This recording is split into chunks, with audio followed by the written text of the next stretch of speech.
Halo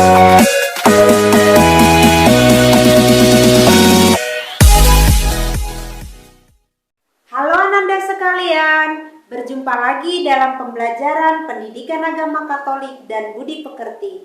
Bagaimana kabar Ananda sekalian? Ibu berharap semua Ananda dalam keadaan sehat dan tetap semangat mengikuti PJJ kita dari rumah.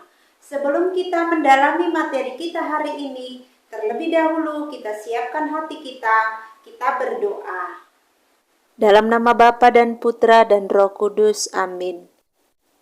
Ya Bapa yang Maha Baik, siramilah kami dengan rahmat-Mu, agar melalui gereja-Mu terbentuk persekutuan cinta kasih sejati, sebagaimana yang telah diteladankan Yesus Kristus Putra-Mu kepada kami.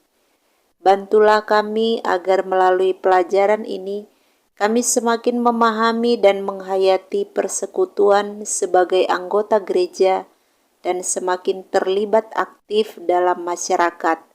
Engkau yang hidup dan berkuasa, kini dan sepanjang masa. Amin. Dalam nama Bapa dan Putra dan Roh Kudus. Amin. Setelah kita membuka pembelajaran kita dengan doa pembukaan, kita akan mendalami materi kita hari ini dan judul kita adalah Gereja sebagai Persekutuan yang Terbuka. Adapun kompetensi dasar kita 3.11 menguraikan gereja sebagai umat Allah dan persekutuan yang terbuka, dan indikator pencapaian hasil belajar. Pada akhir pembelajaran diharapkan siswa mampu yang pertama menemukan perbedaan paham dan ciri khas dari gambaran model gereja institusional hierarkis piramidal dengan gambaran model gereja sebagai persekutuan umat Allah. Yang kedua, menjelaskan keanggotaan gereja beserta peran dan fungsinya masing-masing menurut ajaran gereja Konsili Vatikan II. Yang ketiga, merumuskan paham gereja sebagai persekutuan terbuka dari kitab suci Kisah Rasul 4 ayat 32 sampai dengan 37 tentang cara hidup jemaat perdana. Dan yang keempat, menjelaskan konsekuensi arti gereja sebagai persekutuan yang terbuka dengan bersikap inklusif atau terbuka. Ananda sekalian, minggu yang lalu kita sudah mendalami gereja sebagai umat Allah.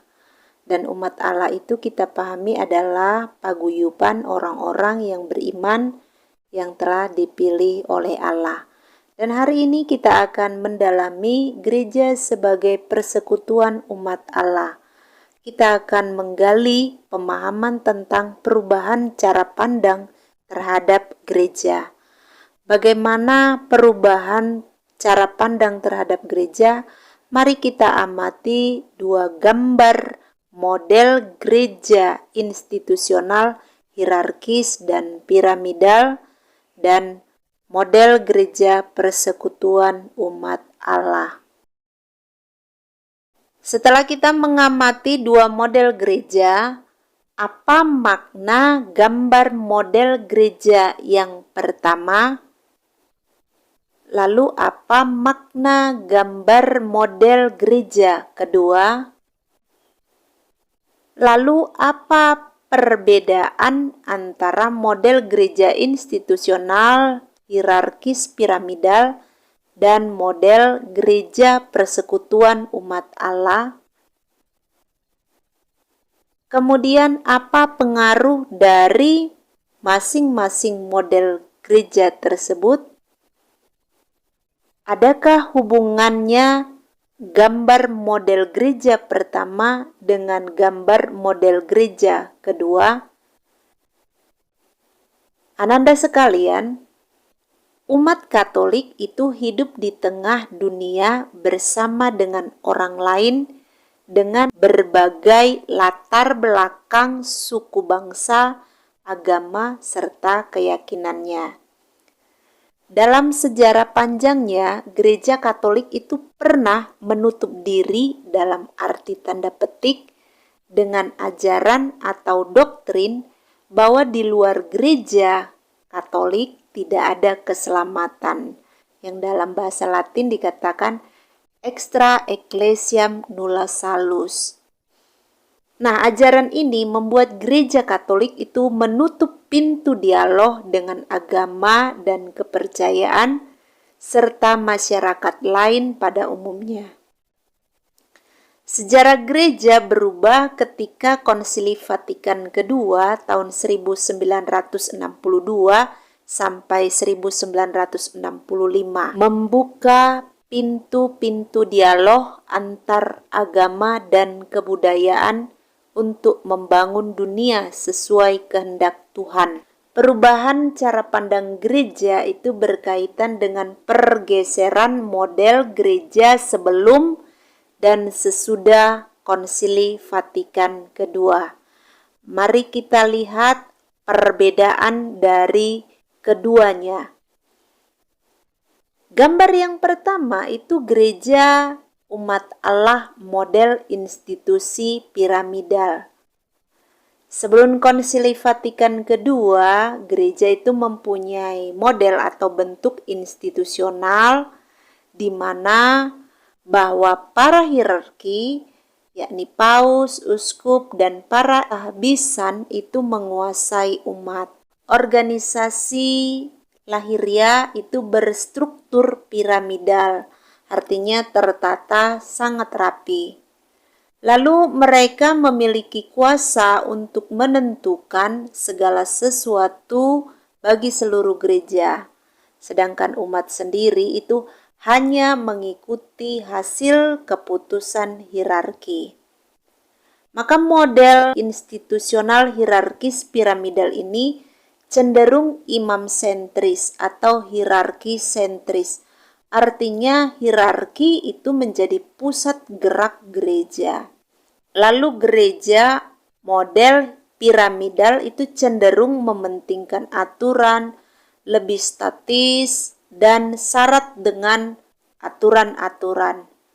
Kemudian gereja itu sering merasa sebagai satu-satunya penjamin kebenaran dan keselamatan, bahkan bersikap triumfalistik atau memegahkan diri. Gambar yang kedua, gereja umat Allah model persekutuan umat.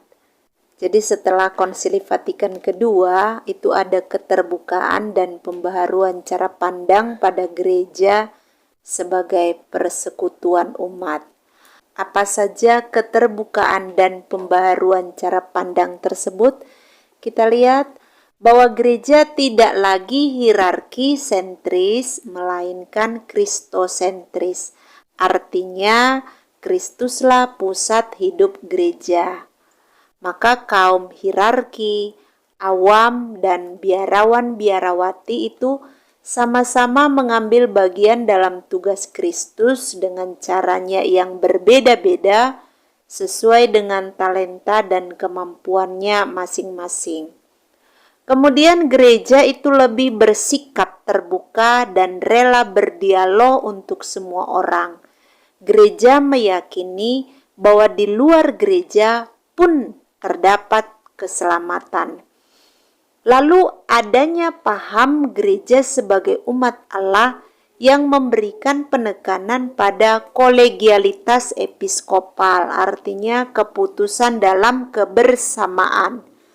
Kemudian adanya pembaharuan atau aggiornamento yang mendorong umat untuk terlibat dan berpartisipasi serta bekerja sama dengan para klerus. Kemudian kepemimpinan gereja itu didasarkan pada spiritualitas atau semangat Yesus melayani para muridnya. Maka konsekuensi yang dihadapi oleh gereja sebagai umat Allah adalah hierarki yang ada dalam gereja bertindak sebagai pelayan bagi umat dengan cara mau memperhatikan dan mendengarkan umat. Selain itu, keterlibatan umat untuk mau aktif dan bertanggung jawab atas perkembangan gereja juga menjadi hal yang penting. Maka hierarki dan umat ataupun awam itu diharapkan dapat menjalin kerjasama sebagai partner kerja dalam karya penyelamatan Allah di dunia. Lalu gerakan pembaharuan yang terjadi dalam gereja itu nampak dalam beberapa hal. Yang pertama, umat punya hak dan wewenang yang sama, tetapi tetap ada batasannya. Khususnya ikut menentukan gerak kegiatan liturgi di paroki melalui wadah Dewan Pastoral Paroki. Kemudian yang kedua, gerakan pembaharuan ini tidak hanya menyangkut kepemimpinan gereja saja, melainkan lebih dari itu menjangkau masalah-masalah dunia. Lalu yang ketiga, susunan kepengurusan Dewan Pastoral Paroki bukan lagi piramidal, melainkan lebih merupakan kaitan yang saling bekerja sama dan saling melengkapi. Jadi intinya gereja itu mengundang orang beriman untuk berkomunikasi, terlibat, dan diubah. Setelah kita menggali pemahaman tentang perubahan cara pandang terhadap gereja, kita akan menggali makna gereja sebagai persekutuan yang terbuka menurut ajaran gereja dan ajaran kitab suci. Kita lihat yang pertama itu menurut ajaran gereja. Sumbernya dari dokumen Konsili Vatikan kedua, yakni Ad Gentes artikel 10. Gereja yang diutus oleh Kristus untuk memperlihatkan dan menyalurkan cinta kasih Allah kepada semua orang dan segala bangsa, menyadari bahwa karya misioner yang harus dilaksanakannya memang masih amat berat, sebab masih ada 2 miliar manusia yang jumlahnya makin bertambah dan yang berdasarkan hubungan-hubungan hidup budaya yang tetap, berdasarkan tradisi-tradisi keagamaan yang kuno, berdasarkan pelbagai ikatan kepentingan-kepentingan sosial yang kuat, terhimpun menjadi golongan-golongan tertentu yang besar yang belum atau hampir tidak mendengar warta Injil. Di kalangan mereka ada yang tetap asing terhadap pengertian akan Allah sendiri. Ada pula yang jelas-jelas mengingkari adanya Allah, bahkan ada kalanya menentangnya.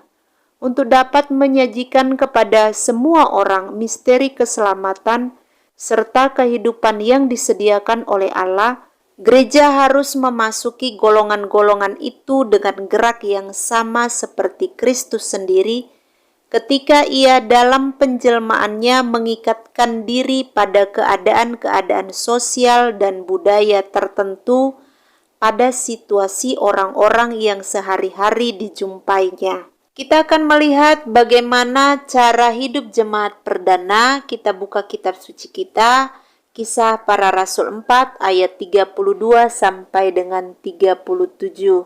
Silakan Ananda di rumah membuka kitab sucinya. Kita bisa bandingkan dengan 1 Korintus 12 ayat 12 sampai dengan 27. Ibu akan membacakan perikop ini untuk kita semua. Silakan Ananda di rumah menyimaknya dengan seksama.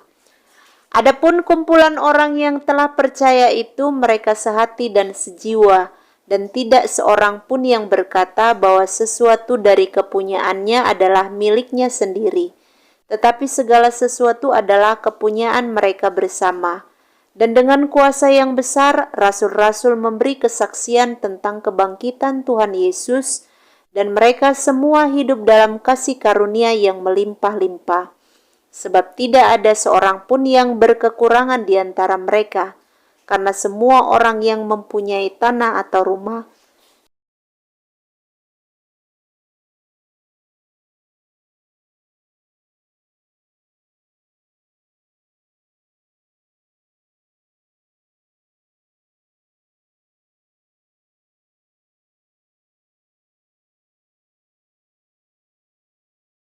menjual kepunyaannya itu, dan hasil penjualan itu mereka bawa dan mereka letakkan di depan kaki rasul-rasul, lalu dibagi-bagikan kepada setiap orang sesuai dengan keperluannya.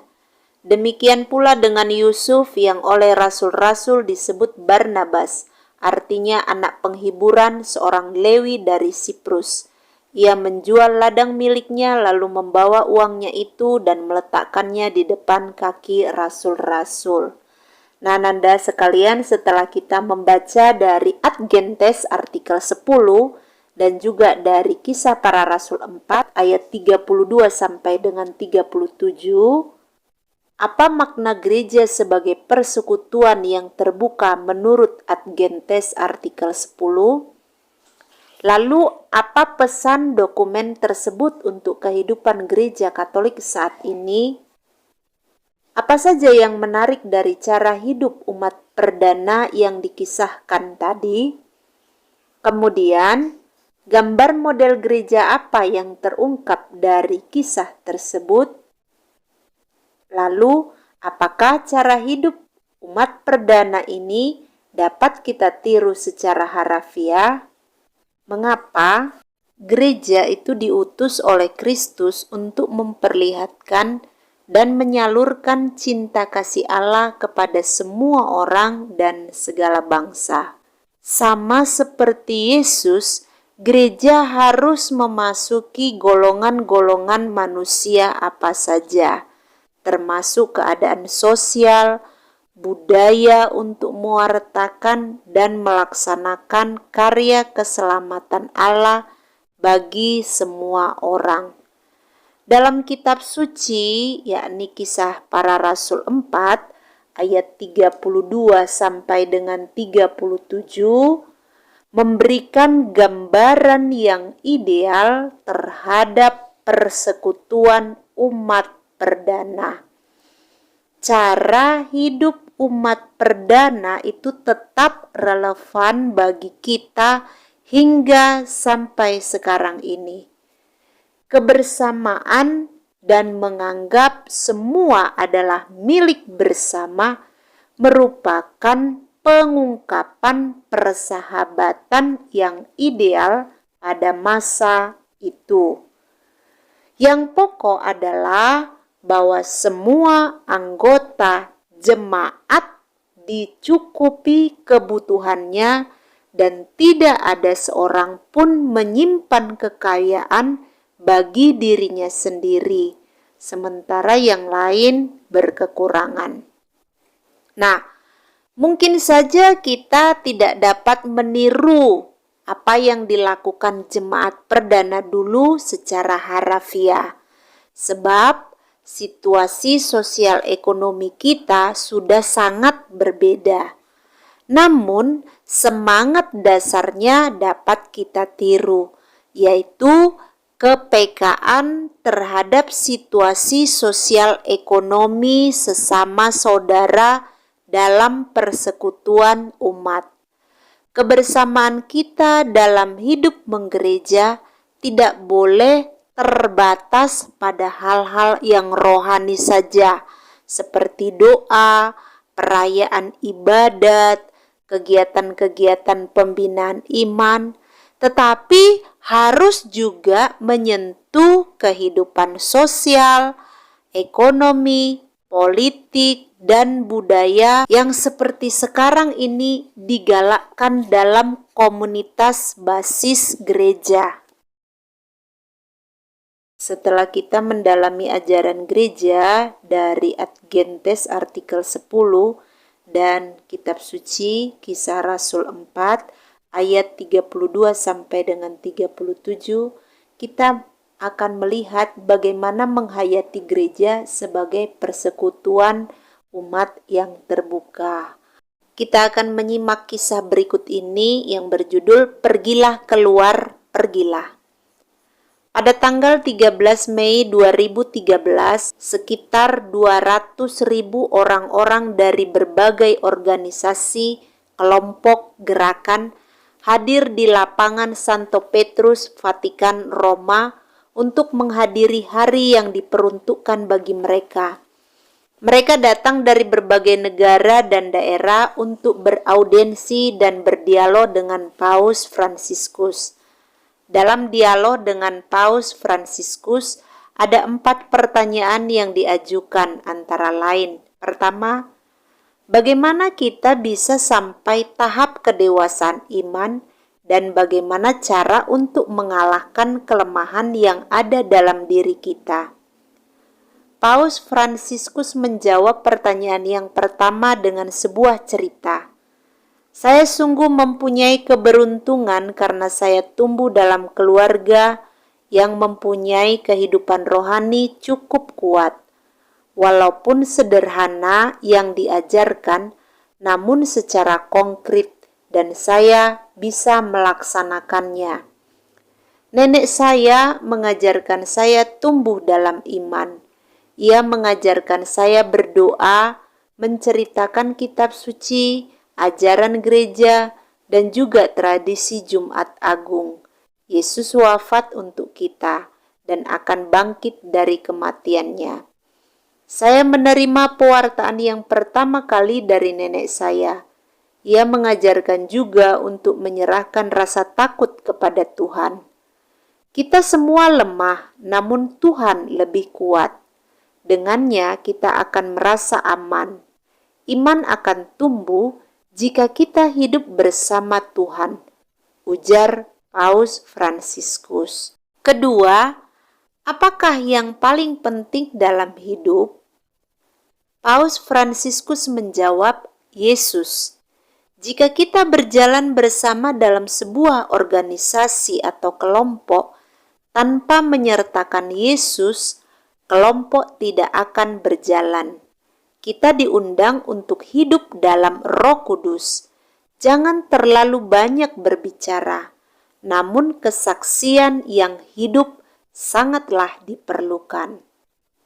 Ketiga, bagaimana caranya gereja yang miskin dapat membantu yang miskin juga? Apa yang bisa dilakukan oleh gereja kepada masyarakat dalam situasi zaman sekarang ini? Paus Fransiskus menjawab, kita harus menghayati Injil dan memberikan yang baik yang bisa kita berikan. Gereja bukanlah gerakan politik dan juga bukan sebuah organisasi. Kita bukanlah organisasi kemanusiaan. Jika gereja menjadi sebuah organisasi sosial atau kemanusiaan saja, maka kita kehilangan garam, terasa hambar, bila hanya sebuah organisasi yang kosong. Hal yang membahayakan adalah menutup diri sendiri. Menutup diri berarti kurang sehat atau dapat dikatakan sakit. Gereja harus keluar dari diri sendiri menuju keberadaannya. Memang jika keluar, ada berbagai masalah, namun lebih baik daripada gereja yang menutup diri, seperti gereja yang sakit. Pergilah keluar, pergilah. Keluar dari budaya keegoisan, budaya sampah, menuju pada budaya kebersamaan. Bertemu dengan yang lain, dengan Yesus dan dengan saudara-saudari, mulai dari yang miskin, yang kurang diperhatikan, dan yang menderita. Keempat, bagaimana dapat mewartakan iman? Paus Fransiskus menjawab, untuk mewartakan kabar gembira diperlukan 2 keutamaan, keberanian dan kesabaran. Seperti saudara kita Sabat Bati, seorang pejabat pemerintah Pakistan yang karena membela kebenaran dan orang miskin, dia dibunuh tahun 2011. Ia telah memberikan kesaksian dengan gagah berani sebagai martir. Kita semua dipanggil untuk menjadi saksinya, menjadi martir dalam kehidupan sehari-hari sekecil apapun. Seorang Kristiani harus bisa menjawab dan membedakan mana yang baik dan mana yang jahat. Kita mencoba untuk menyatukan diri bersama saudara-saudari kita yang kurang beruntung. dikutip dari Missio KKI nomor 37 tahun 2013. Setelah kita menyimak kisah Pergilah Keluar, Pergi, apa pandangan Paus Fransiskus tentang Gereja Katolik? Lalu hal-hal apa saja yang menghambat gereja atau umat dalam pergaulannya di dunia? Kemudian apa semestinya sikap kita sebagai anggota gereja saat ini? Yesus adalah pusat gereja. Jadi tanpa Yesus kita gereja tidak bisa berjalan sebagaimana mestinya. Karena itu gereja harus keluar dari dirinya sendiri menuju keberadaannya. Memang jika keluar ada berbagai masalah, namun lebih baik daripada gereja yang menutup diri seperti gereja yang sakit. Paus mengajak agar kita keluar dari budaya keegoisan, budaya sampah menuju pada budaya kebersamaan, bertemu dengan yang lain, bertemu dengan Yesus dan dengan saudara-saudari kita, mulai dari yang miskin, yang kurang diperhatikan, dan yang menderita. Ananda sekalian, setelah kita mendalami materi kita, gereja sebagai persekutuan yang terbuka, marilah kita ambil sikap hening sejenak, kita merefleksikan seluruh pembelajaran yang sudah kita laksanakan hari ini. Apa yang sudah kamu pelajari atau pahami dari materi kita hari ini? Lalu apa yang belum kamu pahami dan ingin kamu pelajari lebih lagi? Nah, hasil refleksimu silahkan kamu tulis dalam buku catatanmu. Dan sebagai tugas, ada 2 tugas, Ananda boleh memilih salah satu tugas yang tersedia. Tugas yang pertama, Ananda diminta untuk menulis sebuah artikel tentang keterlibatan dirimu sebagai umat Katolik yang menghayati gereja sebagai persekutuan yang terbuka dalam hidup bermasyarakat. Kemudian yang kedua, membuat clipping beberapa berita media cetak tentang keterlibatan gereja Katolik dalam kegiatan kemasyarakatan bersama umat dari agama dan kepercayaan lain, dan memberikan tanggapan atau analisa secara tertulis pada clipping tersebut. Nah, tugas ini Ananda tulis di dalam buku catatan, dibuat yang rapi. Dan untuk menutup pembelajaran kita pada hari ini, mari kita siapkan hati, kita berdoa. Dalam nama Bapa dan Putra dan Roh Kudus, amin. Terima kasih ya Bapa atas penyertaan-Mu dalam pembelajaran kami hari ini. Kiranya pembelajaran kami ini memampukan kami untuk semakin memahami dan menghayati secara utuh dan benar tentang gereja-Mu. Anugerahkanlah kepada kami Roh Kudus-Mu agar menyemangati kami untuk menempuh persekutuan yang suci sebagai anggota gereja-Mu. Demikian juga anugerahkanlah kami, anak-anak-Mu ini, hati yang suci, agar semakin terlibat dalam suka duka kehidupan masyarakat melalui potensi-potensi kami. Demi Kristus pengantara kami. Amin. Dalam nama Bapa dan Putra dan Roh Kudus. Amin. Demikian pembelajaran kita pada hari ini. Kita bertemu dalam pembelajaran minggu depan. Selamat belajar. Shalom.